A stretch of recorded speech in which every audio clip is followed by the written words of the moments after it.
Dan memang dua besar yang menjadi prestasi dari pekerjaan tangan Salomo itu adalah bait Allah dan istananya. Dua-dua itu jadi, saudara. Tapi toh demikian, meskipun itu dengan jerih lelah ya segala usaha yang telah kulakukan untuk itu dengan jerih payah, lihatlah, behold, gitu ya, segala sesuatu adalah kesia-siaan dan usaha menjaring angin. Shalom, saudaraku. Saudara, kalau kita membaca kitab Pengkhotbah, maka kita banyak jumpai sebuah istilah yang sering kali dipakai oleh Raja Salomo di dalam kitab Pengkhotbah, yaitu kata atau istilah menjaring angin, saudara. Ya, coba kita lihat ya dalam Pengkhotbah 1 ayat 14. Di situ dituliskan, aku telah melihat segala perbuatan yang dilakukan orang di bawah matahari. Ini kan di bawah matahari, saudaraku ya. Jadi di dunia ini, seluruh muka bumi ini ya. Tetapi lihatlah segala sesuatu adalah kesia-siaan. Jadi apapun yang dikerjakan, itu diamati oleh Salomo. Salomo adalah seorang yang dikaruniai hikmat luar biasa. Dan kesimpulannya ini, saudaraku. Tetapi lihatlah segala sesuatu yang dilakukan oleh orang di bawah matahari ini adalah kesia-siaan dan usaha menjaring angin. Saudara, menjaring itu kan mestinya mengharapkan mendapatkan sesuatu ya. Pakai jala gitu ya, menjaring ikan begitu ya. Atau ada juga yang menjaring burung, saudara ya. Burung terbang ya dipasang net gitu supaya burungnya bisa ketangkap. Tapi kalau angin, saudaraku, mau dijaring itu dapat apa? Sia-sia. Nah, itu istilah yang dipakai oleh Pengkhotbah, yaitu Raja Salomo. Kita lihat ayat 17 sekarang, saudara. Aku telah membulatkan hatiku untuk memahami hikmat. Ya, kita tahu memang Salomo itu seorang yang mendapat karunia hikmat, karena itu yang dia minta dari Tuhan. Memahami hikmat dan pengetahuan. Dia orang yang suka belajar, saudara. Kebodohan dan kebebalan itu pun difahami. Oh, ini orang bodoh begini, orang bebal itu begini, yang tidak bisa dikandani, yang tidak bisa dikasih tahu itu orang bebal, begitu ya. Orang bodoh mau diajarin berapa kali tapi nggak pinter-pinter, itu dia amati, saudara, dia pelajari. Hikmat itu mestinya begini, yang bisa menyelesaikan masalah-masalah, menjadi solusi bagi setiap persoalan manusia.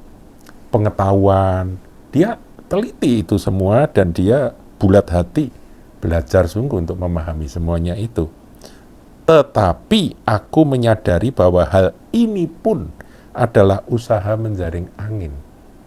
Jadi kesia-siaan itu menjadi tema pokok dari kitab Pengkhotbah, saudara. Nah, nanti kita pun harus belajar, saudara, bahwa ada yang tidak sia-sia di dalam hidup ini. Yaitu apa? Kalau kita takut akan Tuhan, kita mencari Dia yang kekal. Sebab semua di bawah matahari ini fana, saudaraku. Fana. Coba sekarang kita bergeser, karena ini kita banyak ketemu dengan istilah yang sama itu. Pengkhotbah 2 ayat 11. Ketika aku meneliti segala pekerjaan yang telah dilakukan tanganku, dan segala usaha yang telah kulakukan untuk itu dengan jerih payah, lihatlah segala sesuatu adalah kesia-siaan. Nah, saudara, diakui bahwa sebetulnya pekerjaan dari Salomo itu sebetulnya juga ada hasilnya. Dia membangun bait Allah, ya bangunannya jadi. Dia membangun istana, istananya jadi dan dikagumi oleh banyak orang. Tapi kenapa dia menulis hal ini, ayat 11? Kita ulang ya.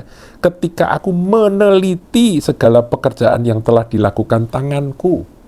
Dia bikin kebun anggur, dia buat ini, buat itu, gitu ya. Dia lakukan semua yang ada di dalam hatinya.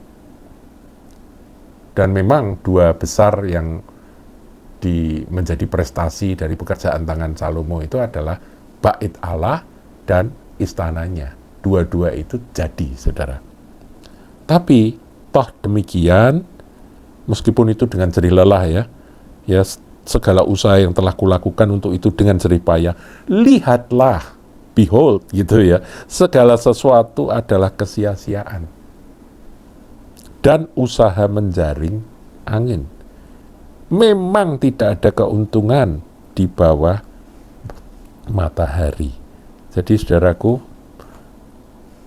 menjaring angin, benar-benar menjaring angin. Nah, ayat 17 ini di Pengkhotbah 2 ini lucu, saudara. Dikatakan, oleh sebab itu aku membenci hidup. Jadi ada satu fase di mana Raja Salomo yang punya segala, sudah berhikmat, pintar, dikagumi, dihormati, sampai Ratu Sheba itu dari jauh itu datang hanya untuk mendengar hikmat Salomo. Dan sukses di dalam segala sesuatu. Sangat kaya raya, ya, itulah Salomo. Tapi dia bisa nulis begini, oleh sebab itu aku membenci hidup, karena aku menganggap menyusahkan apa yang dilakukan di bawah matahari. Sebab segala sesuatu adalah kesia-siaan dan usaha menjaring angin. Nah, saudara, kalau saudara cari terus nanti ketemu menjaring angin, apapun itu nanti kesia-siaan di atas kesia-siaan. Segala sesuatu adalah sia-sia dan menjaring angin. Ya, di akhir dari Pengkhotbah, coba kita lihat Pengkhotbah 12 ya. Ayat 8 dikatakan, kesia-siaan atas kesia-siaan, kata Pengkhotbah, segala sesuatu adalah sia-sia. Ini setelah dia menceritakan tentang orang yang menua dan akhirnya mati.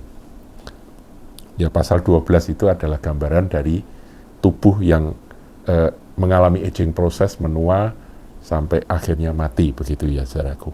Dia mengakhiri akan perikop tersebut dengan kesia-siaan, atas kesia-siaan, ayat 8 tadi. Segala sesuatu adalah sia-sia. Tapi di akhir kata, Salomo menuliskan ayat 13. Akhir kata dari segala yang didengar ialah, takutlah akan Allah dan berpeganglah pada perintah-perintahnya. Tuhan itu memberi firman, itu yang kekal, saudaraku. Segala keberhasilan, segala berkat materi, segala kesuksesan yang diraih, itu kalau tidak di dalam Tuhan, bukan untuk kemuliaan Tuhan, itu nanti akhirnya kekosongan jiwa yang dirasakan Salomo itu akan dirasakan juga. Siapapun, saudaraku, orang mau sukses di dalam bidang apapun, pada ujungnya mereka akan merasa sia-sia. Kecuali dia berjumpa dengan yang tidak sia-sia, yaitu Tuhan, pencipta langit dan bumi, yang kita kenal di dalam Kristus Yesus. Takutlah akan Dia, dan berpeganglah pada perintah-perintahnya. Saudaraku, baca firman, renungkan firman, ikuti akan apa yang menjadi perintah-perintah Tuhan, taati itu tidak sia-sia. Karena semua di bawah langit ini, yang di kolong langit ini, di bawah matahari ini, semuanya sia-sia. Ya, itulah kata Pengkhotbah. Tuhan Yesus memberkati. Jangan lupa like, comment, share, dan subscribe channel GKBK Hal Semarang.